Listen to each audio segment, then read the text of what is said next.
What's up, guys, and welcome to episode 22 of the Yard podcast. I'm your host, Randy. And I'm your host, Konu.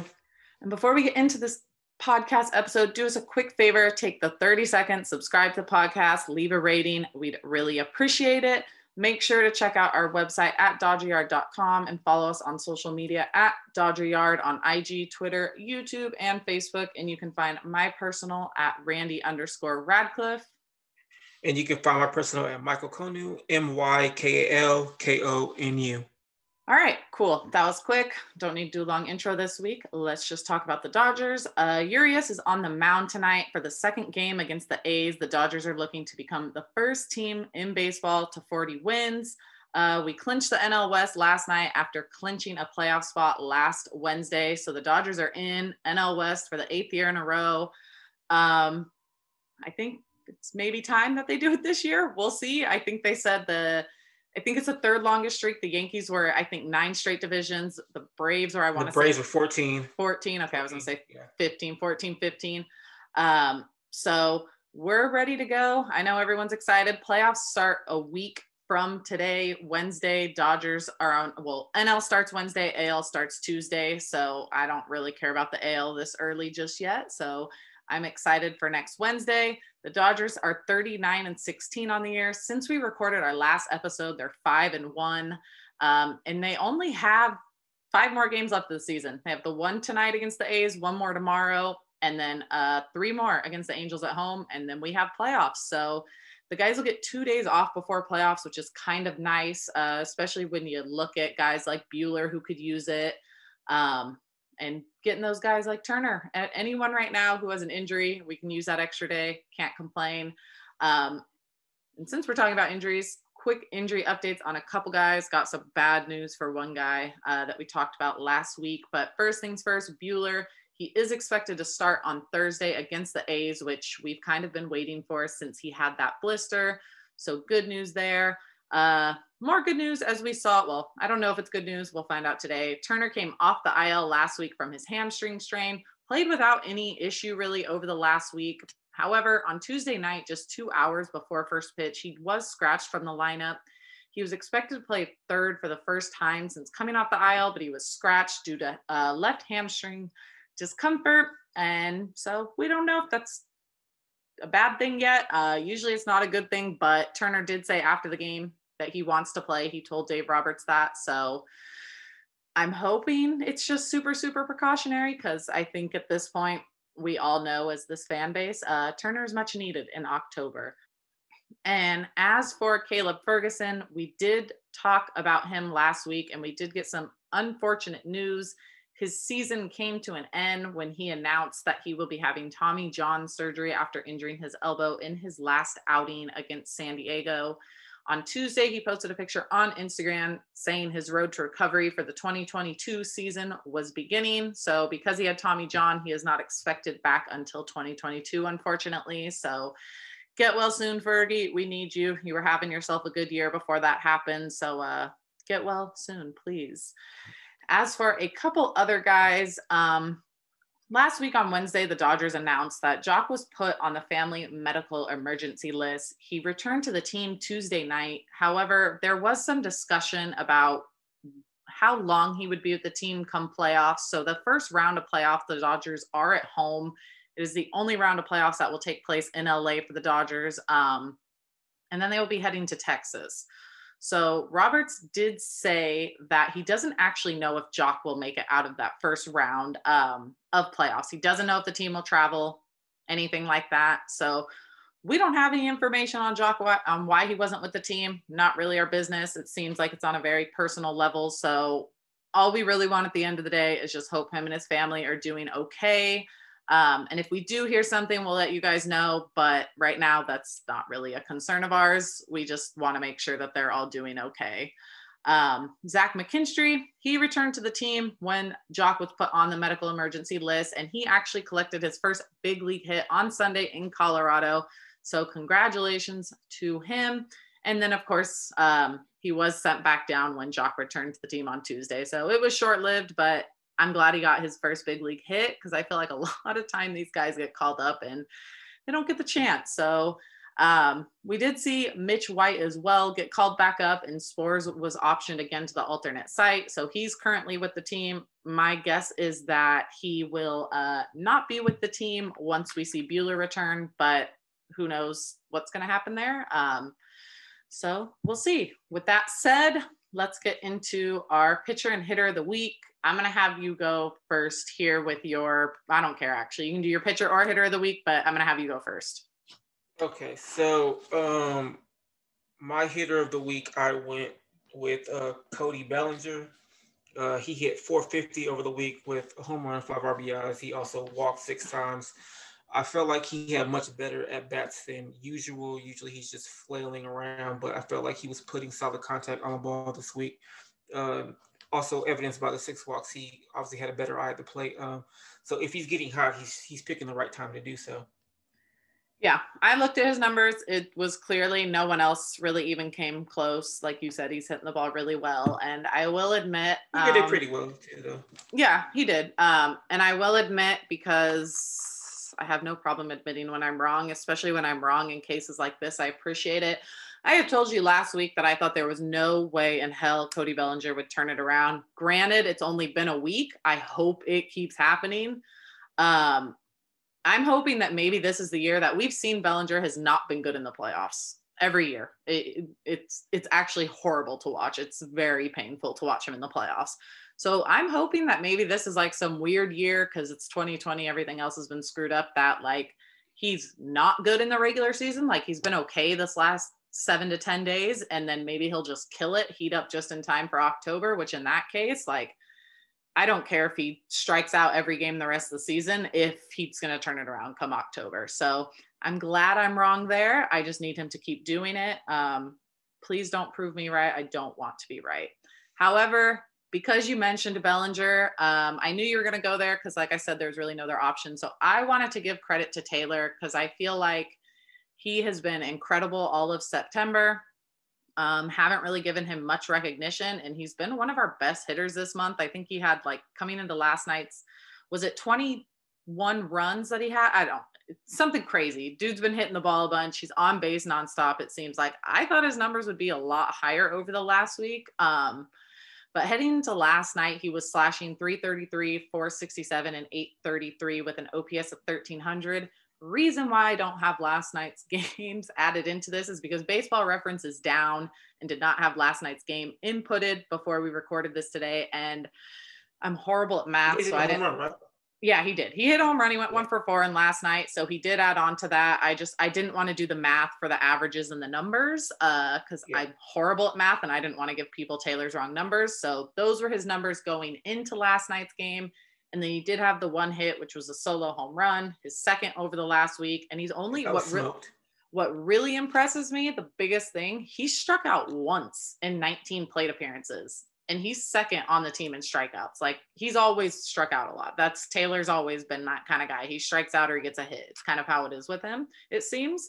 But to strike out only once in those 19 plate appearances for me was huge. So I'm glad to see that. And with that said, pitcher of the week, again, I'm going to have you go first. We might end up on the same one, but go ahead and give me yours. I chose Kershaw. He went 7 strong innings. I gave 4 hits and 1 earned run, 6 strikeouts, 0 walks while pitching in Colorado, which is, you can't ask for anything better, really. And the previous 2 starts, he had given up 6 earned runs and 11 in the 3rd inning.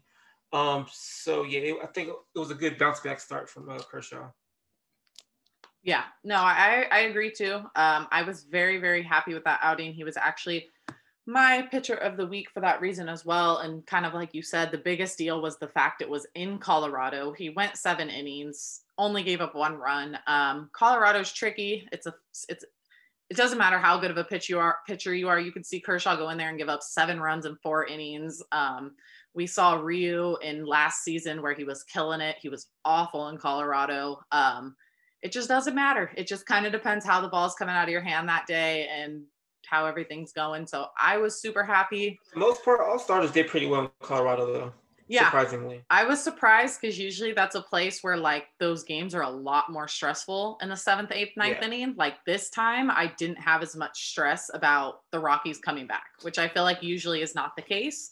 I'm usually like freaked out the entire time, where this time I actually felt a little bit more comfortable. But he has a season ERA down to 2.15 now, and he should qualify for the leaderboards as long as he goes 5 2/3 inning in his next start. You have to pitchers to qualify for leaderboard. You have to have 1 inning pitched for each game the team has played in. So he's at 54 1/3 innings pitch. Yeah, that's the correct math. Yeah, because he'd have to have 60 innings by the end of the season. So if he goes 5 2/3 in his next start, which I'm thinking his next start's going to be tomorrow. There's nobody on this MLB. I thought Buehler was pitching tomorrow. Oh, tomorrow's Thursday, huh? You're right. Okay. See, my days are all messed up. Then he has to be pitching Friday because that'll put him on 5 days rest for game 1 if he pitches Friday. So, yeah, that sounds about right then. I was thinking maybe 6 days rest, but I kind of forgot. I realized Buehler's not in there yet because he's not activated. Yeah. So the MLB at bat app won't have him in there. Really quickly before we move on to the next topic, fun fact that I want to talk about because I looked it up randomly. I tweeted this out yesterday, so it does not include any of his stats last night, but I want everyone to know, since Trent Grisham pimped his home run against Kershaw, he is 1 for 16. Prior to pimping that home run, he was on a 9-game hitting streak, and he was hitting 13 for 30. So all I got to say is don't pimp home runs off Kershaw. It's bad luck. Have some hubris. Got to stay humble, Grisham, because guess what? Kershaw gave up that pimped home run, but his next start was that start in Colorado, and that dude went 7 innings pitched and 1 earned run. So he got to pimp his home run, but at the end of the day, they got that game. I think it goes to show we got the better player and, of course, the better team. No doubts there. Yeah.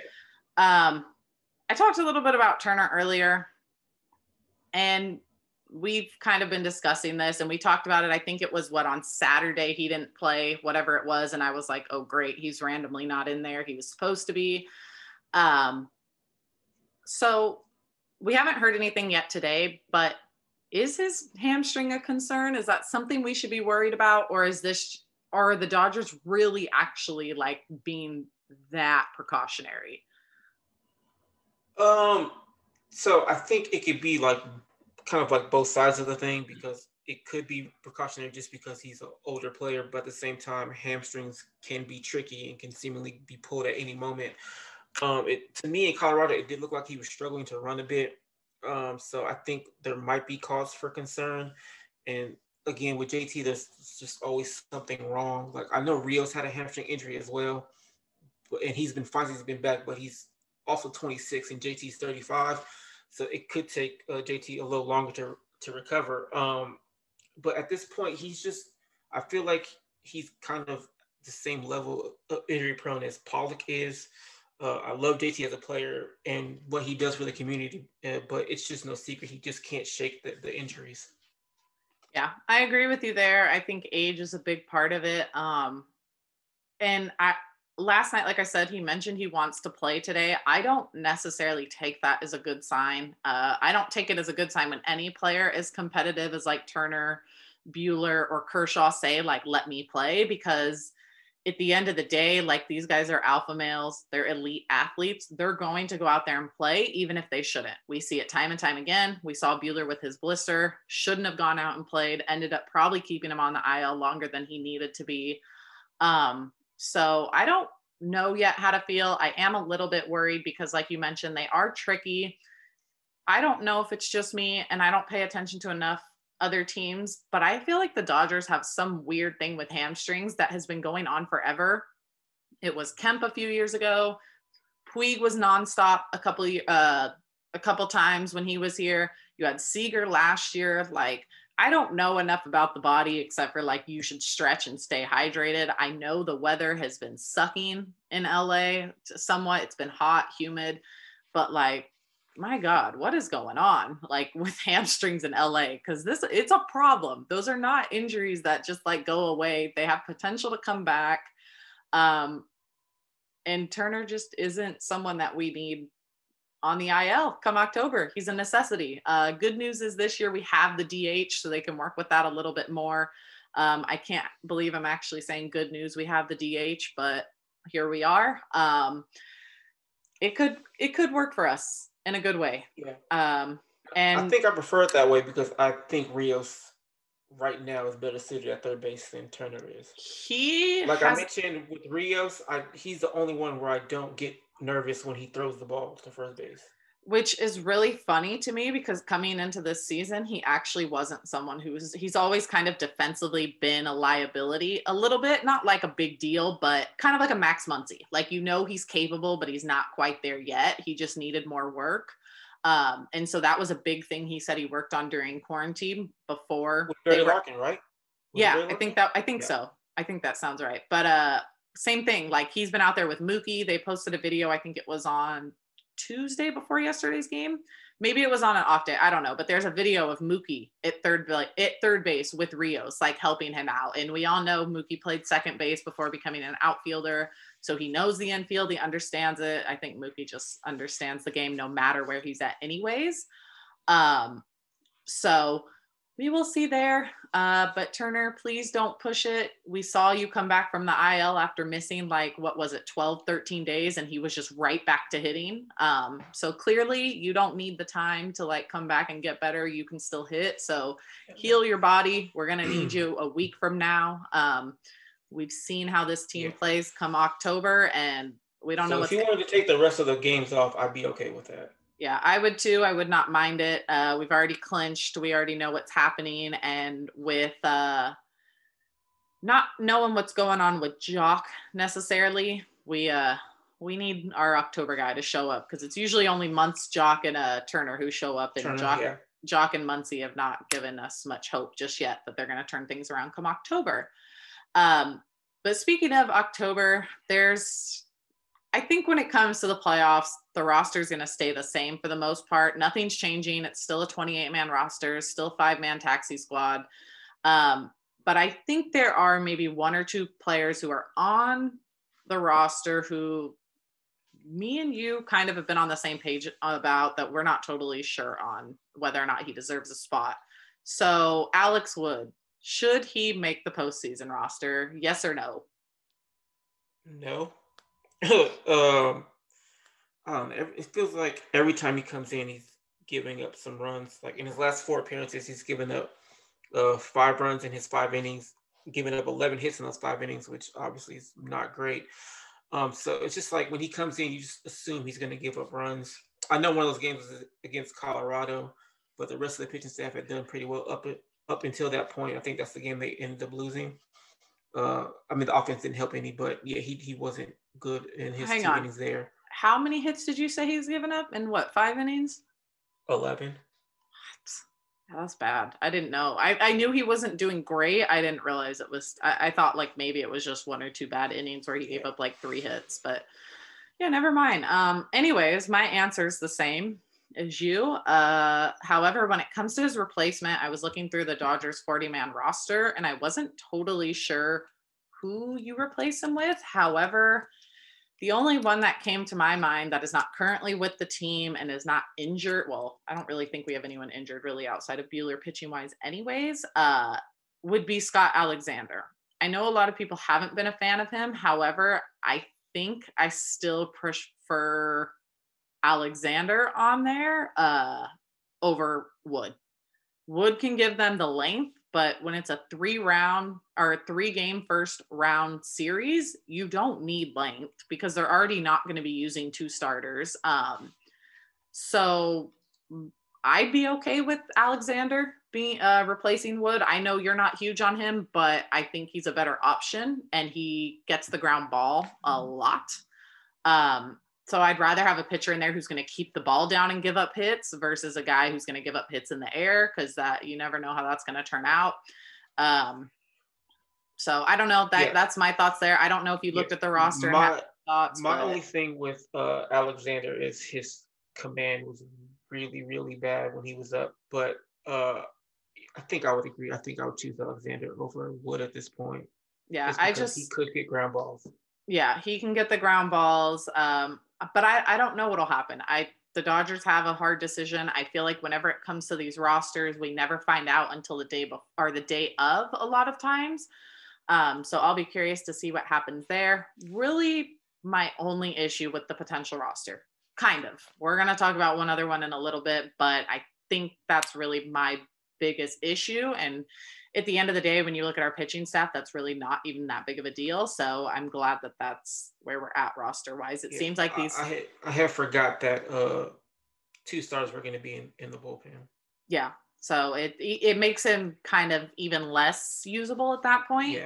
Yeah. Even NLDS 5 games don't really need him. It's when you get to the NLCS and the World Series, and they won't have off days in the NLDS or in the first round. So wild card in first and NLDS this year, there will be no off days. But I still don't think 5 days in a row, I still don't think he's really needed. Maybe if it was a 7-game series in a row, you could look at it a little bit more of an arguing point for him. But even 5 games, I don't think he's really going to be that necessary. No. Since we're on the topic of pitchers, first round, like I mentioned, 3 games. So who's that starting rotation going to be? Who do you go with the first 3 games? So, because I'm not sure what Buehler's going to look like. I know he's supposed to return tomorrow, but for the wild card round, I think it would have to be Kersh, Gonsolin, and May in that order. But if Buehler's in there, then it's Kersh, Buehler, and Gonsolin for me. Okay. That's what I had to. Well, so I had Kershaw and Buehler in there. However, I kind of, with the 3rd spot, I kind of wanted to go over this last week of games to give me a for sure idea. Like last night, May looked good, but he just didn't give me a ton of confidence. His command was bad. Yeah, like number wise, he looked good. Yeah. Like if you look at his numbers from the game, his line art isn't bad, but I didn't have much confidence with him being in there because of command and because he seems, because of his command, he has a hard time with efficiency, which is a bummer because his stuff is really good. If he can find that command, he's easily going to be one of the best pitchers in the NL, if not all of baseball in a couple of years. May and Gonsolin both deserve that starting spot. I think I lean more with Gonsolin at this point. You, of course, have the argument for Urias because he has more experience.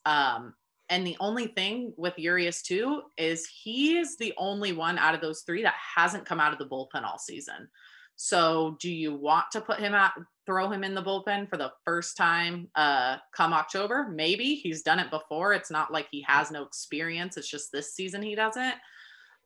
So I don't have a problem with putting him in the bullpen. It was just kind of a thought that I had a little bit on it was. As long as Julio doesn't pitch the first inning, he's all right. Yeah, that seems to be his thing. I just wonder though, like coming out of the bullpen, would it be the same thing? Like, is it the first inning or is it the first inning of work? Like, that's kind of my question for him is if you bring him out of the bullpen in the 5th inning, is he going to blow up the 5th inning and then the 6th, 7th, 8th, he's fantastic? Like, that's still a problem if he blows up that first inning, no matter when he comes in.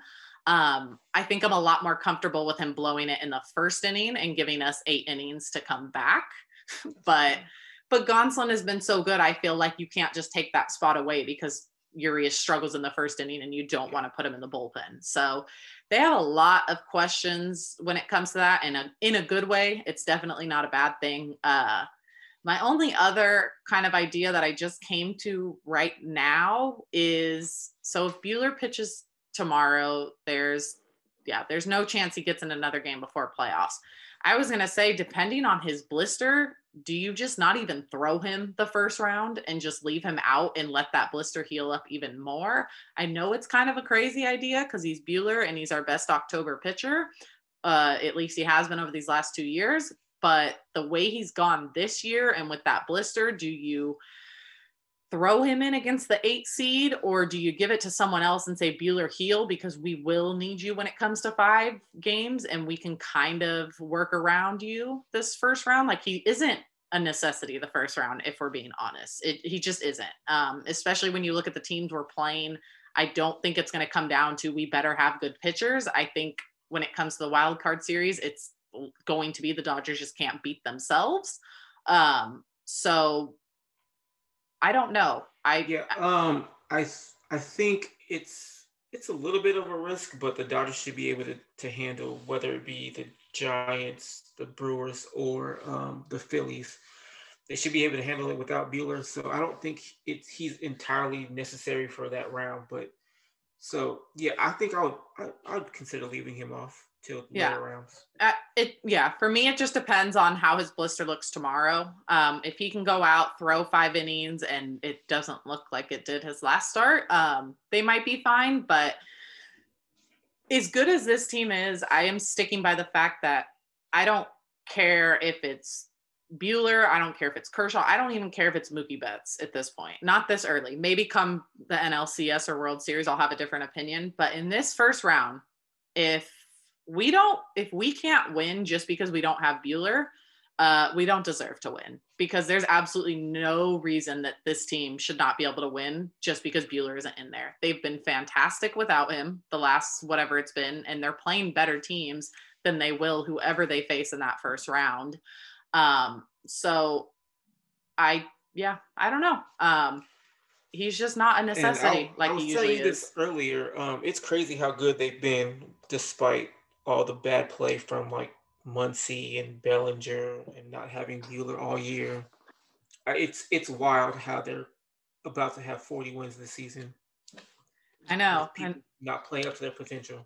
We'll talk about it next week, but I'll never get over when we had that first episode where we talked about our predictions. And I think I went with it was a high 30s. I don't remember the numbers. We'll go over it next week quickly, but you were blown away. And even when I said it, I was like, oh boy, this sounds kind of deep. This sounds like a lot of wins, but screw it. I'm going to go for it. And they're going to blow. You were right. They're going to blow. Right. I was wrong. They're going to blow right past my win total. And I even thought my win total was I was pushing it. I was like, you know what? Screw it. Why not? And they're going to blow right past my number. So this team's insane. I looked at the standings before this episode started. There's only one team capable of winning 40 games besides us, and it's the Rays. And I believe they actually have to win out. They either have to win out or they can only lose one, because they have 36 wins and they've played 56 games. So they would have to win all 4 of their games in order to reach 40 wins. The Dodgers. Do you know who they're playing? The Rays are playing Mets. So it's absolutely doable. They have a shot. Yeah. Well, DeGrom, if they have to face DeGrom, that's going to be difficult, though. Yeah, they don't have pitchers up for every day. No team does. But, oh, no. Isn't DeGrom hurt? Oh, no. Is he? No. He's playing, but he's not playing until the next year, until Saturday. So he won't face the Rays. But, no, I think he came out of a game. I don't think he got put on the IL, but I thought I had heard something that he got hurt. But, so the Rays have a chance. They have to win, like I said, their next 4. So it's doable. They probably don't care enough. They'll probably let their guys rest. They're very quickly about to knock out the Yankees out of having any chance of winning that division. So I think the Dodgers will realistically be the only team that has 40 wins this season, which is pretty cool.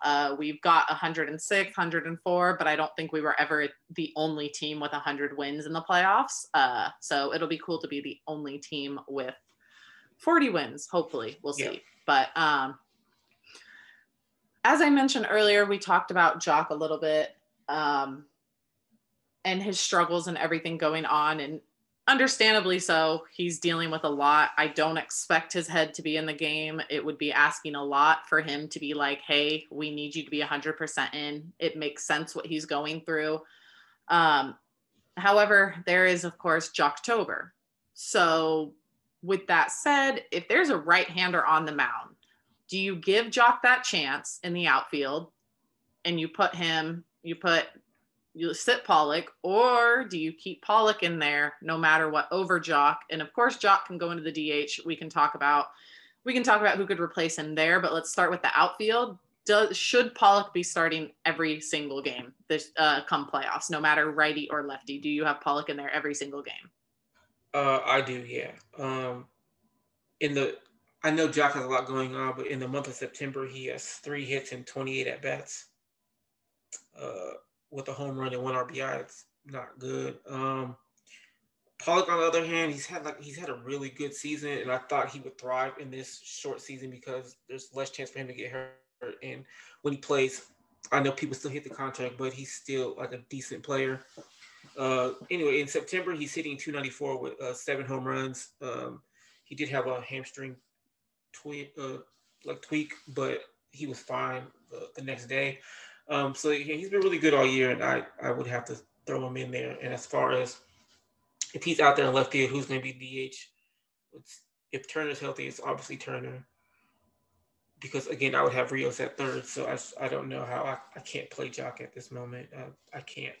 Yeah, and I get you there, and we don't want to come off like we're saying anything negative about Jock. Like we said, all we care about is that him and his family are happy and healthy. I am on the side of things that if it is that serious that he shouldn't be traveling with the team, I wish he was at home taking care of his family. And I don't mean that because he's been struggling. I just mean that from a family perspective. They deserve all of his attention to be there at home. And if he feels like that's where he needs to be, he should be there. And there should be absolutely no pressure from his teammates or the fan base. He owes nobody anything. And so on that side, I do agree with things with that. I don't know if we see Jock turn things around even come October, because clearly he's dealing with much bigger things right now.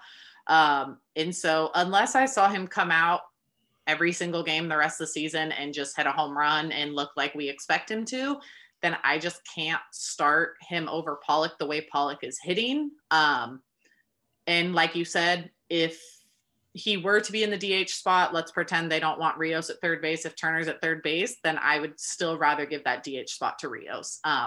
Right now, I can't really justify putting Jock on the roster except for, hey, maybe we want to pinch hit because it's a tie game and there's a righty, a fastball righty on the mound who we want to give our chance to Jock. I'm okay with that because there's not really anyone in the minors to bring up. Like, you could bring up McKinstry, but I don't really think there's any reason to do that for the playoffs. I don't think we lose Gavin Lux because, like I said, the roster size isn't changing. So Lux might be on that team, might not even play, but he might be on that team. Could use him as the pinch runner if you needed to for Turner at some point. So yeah, I just, unfortunately, with everything going on with Jock's stat wise, and it might not even have to do anything with his home situation. It could just be 2028. There's a lot of guys who have been awful. You see Yelich, it doesn't even matter. It's some of the best players in baseball are awful this year. JD Martinez is horrible to watch, and he's known as one of the best hitters in baseball. So whatever the case may be, I just think, I don't want to sound selfish, but from a fan standpoint, this team is never about one player, or it shouldn't be, and it shouldn't be about hurting a player's feelings. When it comes down to it, you have to do what is best for the team. And I just think right now that would be having Pollock or Rios start over Jock. So yeah, that's where we're at there. Last 5 games coming up of the season, like I said, 2 more against the A's, 3 against the Angels. I think everyone in the fan base is kind of looking for different things, what they want to see over these last 5 games. I actually asked this question on Twitter, and a lot of the responses were, of course, Muncy, Bellinger, bullpen, starting rotation. But a lot of it was, I think, Muncy and Bellinger. So for me, that was kind of my thing. I just want to see good baseball. I want to see Muncy make hard contact. Getting a few hits would be great. Started that off last night. He got a home run. He looked very happy when he hit that home run, and I think that's a big part of it for him. So that's kind of my focus right now, is Muncy making good contact, because like we said, Bellinger's kind of turned it around this last week, and just good baseball. I'm tired of these errors. I'm tired of the defense. Like it happened last night. When they commit one error, it didn't count as an error against Taylor because he got 1 out. They didn't turn the double play, but he got the 1 out at second. Threw the ball over, pulled Muncy off the bag at first. And then I think it was Seager had an error that inning too. Whoever had it, it just, when one error happens, it keeps happening. And I don't get it. This team started off defensively as one of the best in baseball. And now we're almost guaranteed an error every game. Just play good baseball. That's all I need. We're not asking for much. Just the basic plays. That's all I need. I don't need them doing anything crazy. Just over these next 5 games, I don't even care if they win. I don't care about the record at this point. It means nothing this year. I would like them to get to 40 wins, but all I want is give me good quality baseball and I will be happy. Yeah, they definitely need to clean the airs up. I'm not sure why that's happening. I don't know why the infielders can't throw the ball to first base correctly, whether it's Taylor or Seager. Again, Rios has been really the only one who I think consistently throws the ball on the money. Even when Muncy grounds the ball at first and throws it to second, it's off. Um, so yeah, they need to clean that up. I'm looking for good at bat. I need to see good at bat quality going into the playoffs from Peterson, Muncy. Bellinger continue doing what he's doing. Also, the bullpen. I think Baez looked pretty good last night, if I'm not mistaken. So hopefully he can build on that. Uh, has Kelly given up a run this year? I don't think so. So I don't think he has. No. No, I don't think so either. So I'm looking for him to continue to do that.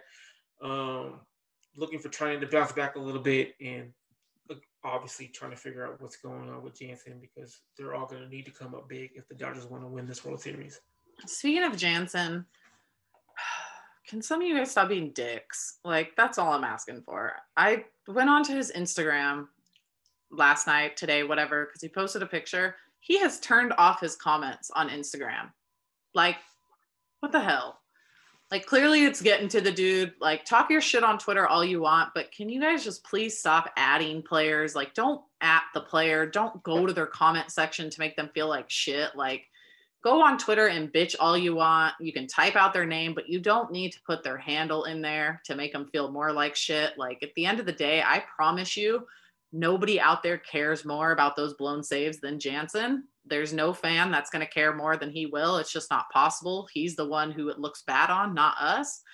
So, like, just stop being assholes. Like, talk your shit, do whatever you want to do on Twitter, but like, leave the guys alone. They don't need to hear it. They don't need it. Like, trust me, they know what they're doing, especially Jansen. He doesn't need fans out there reminding him that he's having his bad moments. And to answer your question, no, Kelly has not given up a run in 8 innings pitched, and he's only given up 5 hits. So, no, he has been great. We need him. We need everybody, I think, for the most part, in the bullpen to step up. Because at any point, I think any of them can have a moment where things can get out of control. So we're going to need all of them, not just Jansen, not just Kelly, not just Baez, but every single one of them, I think is going to be important. So one of the last things we wanted to talk about, which has obviously been a big discussion, is Max Muncy. What do the Dodgers do with him? Do they put him on the playoff roster? I kind of feel like they have no choice to. Do they start him? Do they continue to push him through? Does he turn it around come October? Is he going to turn it around this last week? Like, you pay closer attention to the at-bats, talk about this all the time. You watch closer for those little tweaks and stuff like that. Are you getting any confidence with him recently, or are we still at the same spot? No, I have zero confidence. I know he hit a home run yesterday, but the other at-bats quality to me, they weren't good. I don't know. It's a weird year for Muncy. I don't know what's going on because he's walking a lot. He's not chasing pitches, but he's swinging and missing at balls in the zone, which is weird. So yeah, he's had like a really rough year, and recently, like we mentioned, his defense has gone down as well. In September, he's hitting 172 and OPSing at 619. And for context, that's worse than Lux, who's OPSing at 634. So that's not good, Muncy. And Muncy's been one of the better hitters in baseball the last 2 years. So I don't know what's going on, but he's going to need to get hot. But obviously he's going to be on the playoff roster, but maybe it should be in a bench role. You could start Rios at first, Taylor at second, Seager at short, Turner at third, even though I just said I want Rios at third, but you can start Turner at third, Pollock, Belly, Betts, and Smith, and then Muncy can be the power option off the bench, or he can even be DH, even though I don't know about that right now. So Muncy is going to kind of have to play because, like, Jock's not doing anything. Wait, I'm going to stop you really fast because I was thinking. Yeah. Would you play Kike over Muncy or no? Because he's been hitting the ball well. You have to put your bias aside. Would you bat Kike over Muncy? And I'm only asking this because you could move Bellinger to first and put Kike or Taylor in the outfield and put Kike at second. No. I'm still not doing that. No. I think Muncy is shown. Bias aside, I can't. I can't do that. Yeah, so I don't get Jock or anything. I mean, Kike's hitting better, but he's still not. Let's be honest, he's not a good hitter. And Lux hasn't done much either, so it's gonna have to be Muncy. One thing I will say about Muncy that I kind of appreciate that I notice he doesn't do, or at least it doesn't seem like he does, which would be my kind of argument with him over Kike, was he does strike out a lot, but I feel like he doesn't hit into ground double plays nearly as much. He's hitting. And he takes his walks. Kike doesn't take walks. Yeah, well, yeah. And that was going to be part of my biggest thing was my argument for him is he's drawing a lot of walks. He's fourth in the NL with 37. He leads the Dodgers, and Bellinger's the next second closest to him, and he has more than 11 more walks than Bellinger. Again, though. Bellinger's second? Damn, what happened to Taylor? Yeah. I don't know. Because Muncy and Taylor were going like back and forth in the walks for a long period of the season. Yeah, Taylor's right up there in strikeouts behind Muncy, but which is kind of Muncy's downside this year. He's striking out a lot. He has 57 on the year, which leads the Dodgers, and again, Taylor's the next closest one, and Taylor has 9 less than him. So he is striking out a lot, but I will say I don't care what the situation, as long as the bases aren't loaded and 0 outs. The bases are loaded and there's 0 outs, we can have a different discussion. Other than that, I do not care what the scenario is. I would 100% rather Muncy strike out than Kike hit into a double play any day of the week. Like, there's just no question about it. I will take Muncy's strikeout 10 times out of 10, as long as the bases aren't. If the bases are loaded with no outs, you can give me Kike's double play as long as they're going to take the double play and not throw the ball home. But if they're any other case, I would rather have Muncy out there and strike out. My only thing with Muncy is, we talked about this with Bellinger. Bellinger's defense allows you to keep him out there. Muncy's defense this year has not been very good, that if he's not hitting, there's really no value to him on the field at that point. So we need him to find it. Like you said, he's still walking. He has the potential to hit a home run at any time and point, because he's got quite a few of them this year. Like, he has not been good. But he does have 11 home runs on the year. So the power's there. All it takes every once in a while is connecting the ball to the bat. And when you've got power, it goes out. But I don't know. I think Muncy is a mental kind of player. He reminds me a lot of like Bellinger. Like, there's certain guys who I think can slump, and mentally you don't see it get to them as much. I feel like we've seen it a bunch with Muncy, that it's not. He's getting a ton of calls out of the strike zone. I think Joe Davis said he actually leads the league in strikes called outside of the strike zone, which is insane, which does not help when it comes to his strikeouts, which does not help when it comes to hitting, because then your eye gets all screwed up at the plate because you don't know what's a ball, what's a strike. So I don't think this is like Muncy's downfall. I just think this is a bad year for him. And I think a lot of it is confidence. I think he's hard on himself, probably a lot harder than most players. In that respect, he reminds me of Kershaw. I think he might be too hard on himself. And he wants to earn that contract he signed. So we'll see what happens. You obviously have to have him on the playoff roster, really not anyone else to replace him with. But I will say, if we're going to have him on there and he's starting, he needs to be moved down in the lineup. There is nobody else. He should not be hitting above anyone. I would almost take my chances with Barnes over him at this point. Just because Barnes is taking a ton of walks and Barnes is putting the ball in play and not striking out a bunch.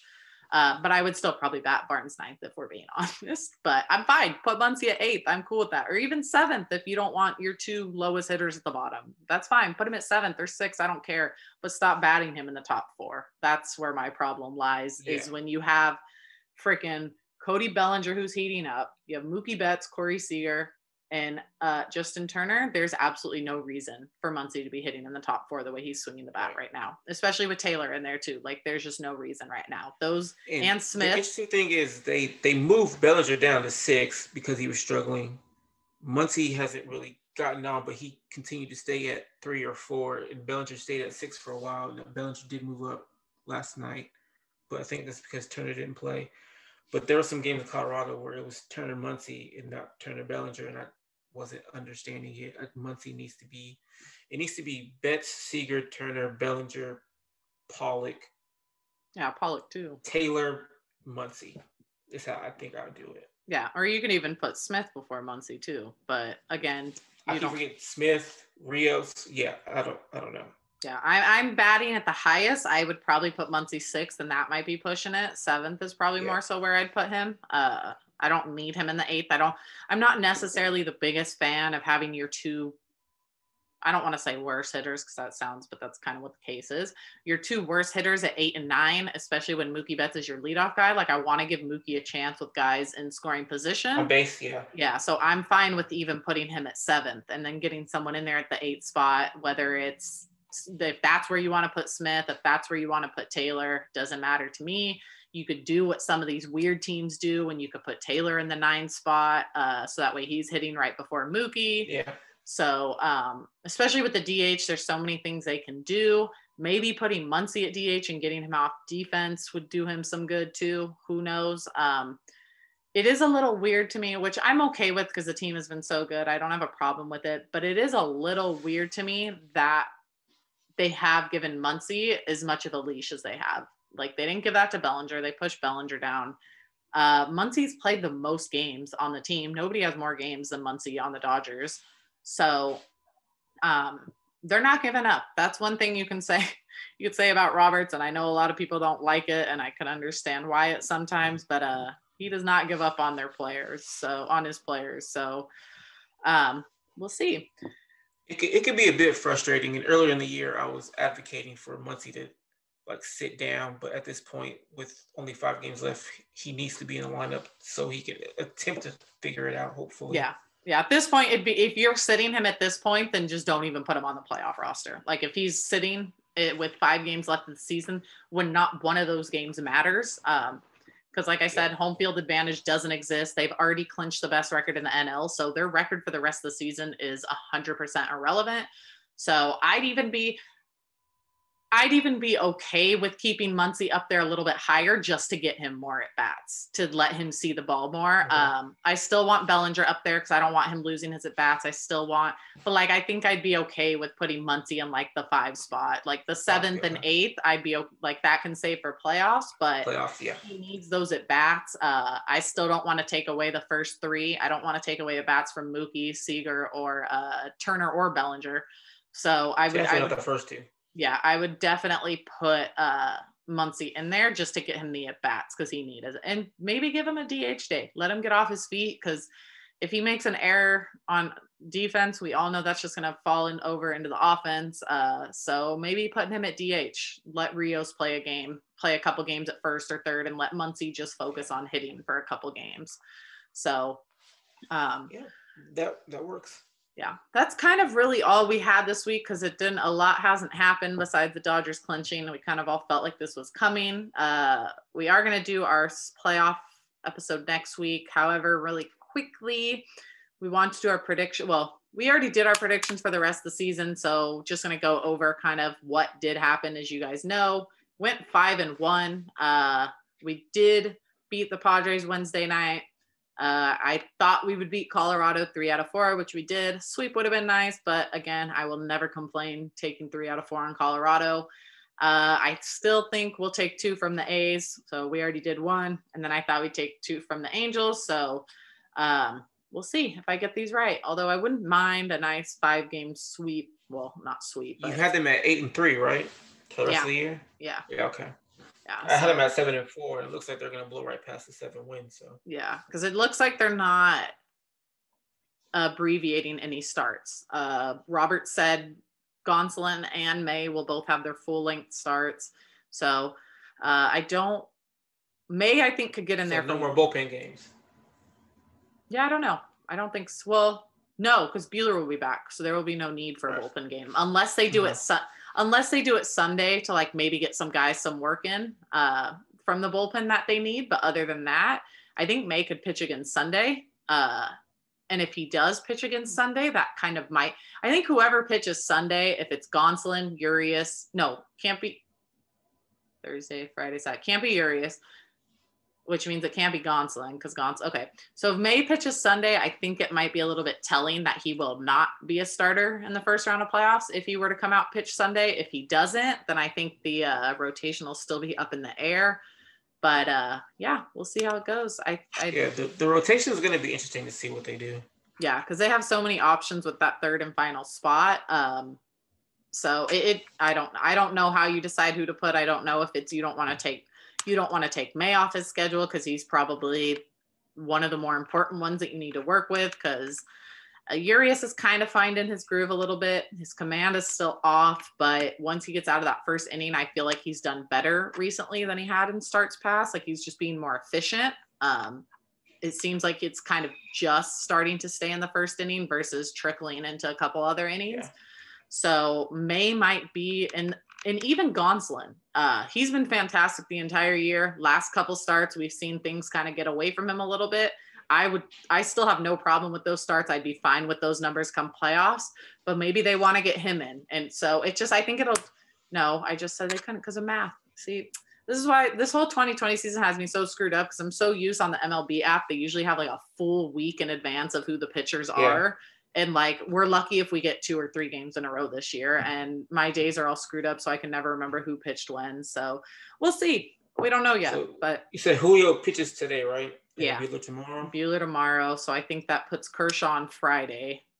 And then I think Gonsolin Saturday. And then Sunday would probably be May or a bullpen game.